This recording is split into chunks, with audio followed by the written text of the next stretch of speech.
Exodus chapter 19, verse 4. Listen to how God describes our journey. You have seen what I have done to the Egyptians, and how I carried you on the wings of eagles and brought you to myself.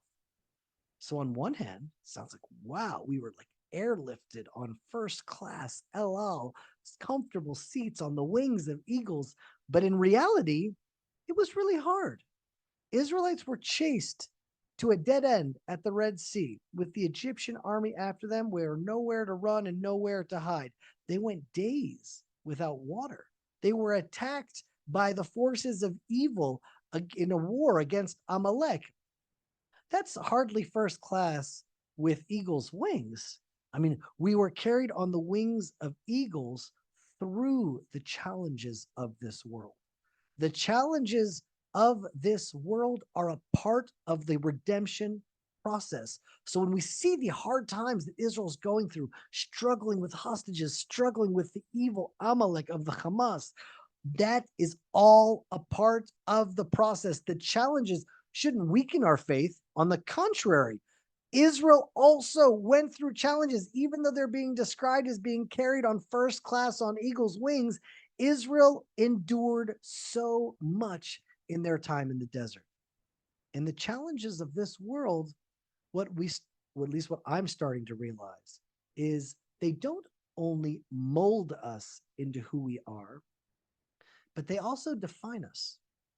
Being a good friend when times are good and being a good friend when times are really tough is not the same thing. Marriage on vacation and marriage through crisis, the love actually grows through the crisis. I mean, 8 months ago, I had a really bad horse accident. I was thrown off a horse. I broke my leg. The horse tumbled on me. I cracked my head open on a rock, lost consciousness, and I had to be flown out on a helicopter, or else the medic said I wasn't going to make it. And that was the least of it. It took me months to recover. And there are about a month, maybe 2 months of my life that I hardly remember. It's as if I was in a coma. It's just been deleted from my memory. I just don't remember. And it was hard and painful, and it's been a long road to recovery. Surgeries and stitches and physical therapy. My brain needed to come back to life and to come back to itself. But what I realize now more than anything is that it wasn't that hard for me. It was really hard for Tehila. I mean, she had a husband that was knocked out in bed, not really a friend because I barely talk, more than a patient. That's I became a patient that she tended to.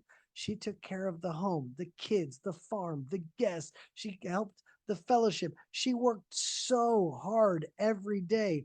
Without that, I could never have appreciated who Tehila is, how kind she was to me, what a great mother she was. Had we not gone through that crisis together, I wouldn't have ever really known. But I can wholeheartedly say that my love for Tehillah has grown because the hard times not only made us who we are, but it gave me the opportunity to witness her greatness, watching her go beyond the normal, beyond the exceptional. It's like to be so loyal, to be so loving, so dedicated, so committed. I mean, I never would have known like I know because I never would have seen it. And so all of the challenge we go through, it's like we can know because we see it. That's what it means to be carried on the wings of eagles. It doesn't mean first class with a comfy seat. It means that a life of emunah is a life lived with faith that carries you to new heights.